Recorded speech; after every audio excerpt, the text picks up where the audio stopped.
భారత సంతతికి చెందిన అమెరికన్ ఆస్ట్రోనాట్ సునీతా విలియమ్స్ భూమికి 408 కిలోమీటర్లపైన ఆకాశంలో ఉన్న ఇంటర్నేషనల్ స్పేస్ స్టేషన్లో 9 నెలలపాటు చిక్కుకున్నారు. టెక్నికల్ కారణాల వల్ల ఆమె భూమికి ఐఎస్ఎస్లో ఉండిపోవాల్సి వచ్చింది. భారత కాలమానం ప్రకారం మార్చి 19 తెల్లవారుజామున ఆమె విజయవంతంగా భూమిమీదకి చేరుకున్నారు. అమెరికాలోని ఫ్లోరిడా సముద్రజలాల మధ్య ఆమె ప్రయాణించిన స్పేస్క్రాఫ్ట్ డ్రాగన్ సురక్షితంగా చేరుకుంది. ఆమెతో పాటు సహచర ఆస్ట్రోనాట్ బుచ్ విల్మోర్ కూడా ప్రయాణించారు. వీరిద్దరూ 9 నెలలపాటు అంతరిక్ష కేంద్రం ఐఎస్ఎస్లో ఉండిపోయారు. ఆ వివరాల్లోకి వెళ్లే ముందు క్లుప్తంగా సునీతా విలియమ్స్ గురించి తెలుసుకుందాం. సునీతా విలియమ్స్ గుజరాత్కు చెందిన దీపక్ పాండ్య కుమార్తె. తండ్రి దీపక్ అమెరికాలో ఒక డాక్టర్. సునీత అమెరికాలో పుట్టి పెరిగింది. తండ్రి 87 సంవత్సరాల వయస్సులో 2020లో కాలం చేశారు. సునీత అమెరికాలో ఎంఎస్ చేశారు. 1987లో యుఎస్ నేవీలో జాయిన్ అయ్యారు. ఆ తర్వాత హెలికాప్టర్ కంబాట్ ట్రైనింగ్ పొందారు. ఆ తర్వాత విమాన పైలట్గా శిక్షణ పొందారు. 1998లో నాసా సంస్థకి ఎంపిక అయ్యారు. సునీతా విలియమ్స్కి 3000 ఫ్లైట్ హవర్స్ మరియు 30 రకాల మిలిటరీ విమానాలు నడిపిన అనుభవం ఉంది. నాసాలో ఆమె ఆస్ట్రోనాట్గా ట్రైనింగ్ పొందారు. 2006లో తొలిసారిగా సునీత స్పేస్ షటిల్ డిస్కవరీ ద్వారా ఐఎస్ఎస్లోకి అడుగుపెట్టారు. 2007 ఫిబ్రవరిలో ఆమె 3 స్పేస్ వాక్లు పూర్తి చేశారు. స్పేస్ వాక్ అంటే ఐఎస్ఎస్ నుండి బయటకి వచ్చి అంతరిక్షంలో ఐఎస్ఎస్ మరమ్మతుల కోసం నడవటమే. అంతరిక్షంలోకి జారిపోకుండా ఒక కనెక్టర్ను వ్యోమగాములకి కడతారు. ఇప్పటివరకు సునీత 9 సార్లు స్పేస్ వాక్ చేసింది. సుమారుగా 62 గంటలు పైగా స్పేస్ వాక్ చేసింది. అందరికంటే ఎక్కువ గంటలు స్పేస్ వాక్ చేసిన మహిళగా పెగ్గీ వాట్సన్ రికార్డును బ్రేక్ చేసింది. ఇప్పుడు సునీతా విలియమ్స్ ప్రపంచంలోనే ఎక్కువ గంటలు స్పేస్ వాక్ చేసిన మహిళగా రికార్డు సృష్టించారు. అందరికంటే ఎక్కువసార్లు స్పేస్ వాక్ చేసిన రికార్డు రష్యాకు చెందిన అనటోలీ సోలోవైవ్ పేరుమీద ఉంది. అతను సుమారు 16 సార్లు 80 గంటలు పైగా స్పేస్ వాక్ చేశాడు. సునీతా విలియమ్స్ అంతరిక్షంలో మారథాన్ పరుగెత్తిన తొలి వ్యక్తి. అమెరికాలో బోస్టన్ నగరంలో జరిగే మారథాన్లో అంతరిక్షం నుండి సునీత పాల్గొన్నారు. భూమి నుండి ఐఎస్ఎస్కి వ్యోమగాములని పంపించటానికి ప్రైవేట్ వెండార్స్ ఎలాన్ మస్క్కు చెందిన స్పేస్ ఎక్స్ మరియు బోయింగ్ కంపెనీలకి కాంట్రాక్టులు ఇవ్వాలని నాసా నిర్ణయం తీసుకుంది.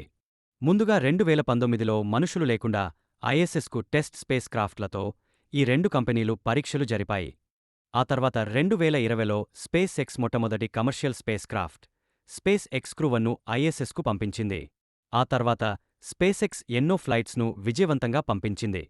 ఇదిలా ఉండగా బోయింగ్ 2019లో Starliner test space flight fail అయ్యింది. అయితే 2022లో విజయవంతంగా మానవరహిత టెస్ట్ ఫ్లైట్ను పంపగలిగింది. జూన్ 5, 2024న బోయింగ్ స్టార్లైనర్ టెస్ట్ ఫ్లైట్ కోసం ఆస్ట్రోనాట్లు బుచ్ విల్మోర్, సునీతా విలియమ్స్లు ఐఎస్ఎస్కు పయనమయ్యారు. స్టార్ లైనర్ విజయవంతంగా ఐఎస్ఎస్ని చేరుకోగలిగింది. Sunita Williams commercial spacecraft పైలట్గా ఐఎస్ఎస్కి ప్రయాణం చేసిన తొలి మహిళ కావటం విశేషం.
విజయవంతమైన అంతరిక్ష ప్రయాణం సునీతా విలియమ్స్కు ఒక అద్భుతమైన అనుభవం.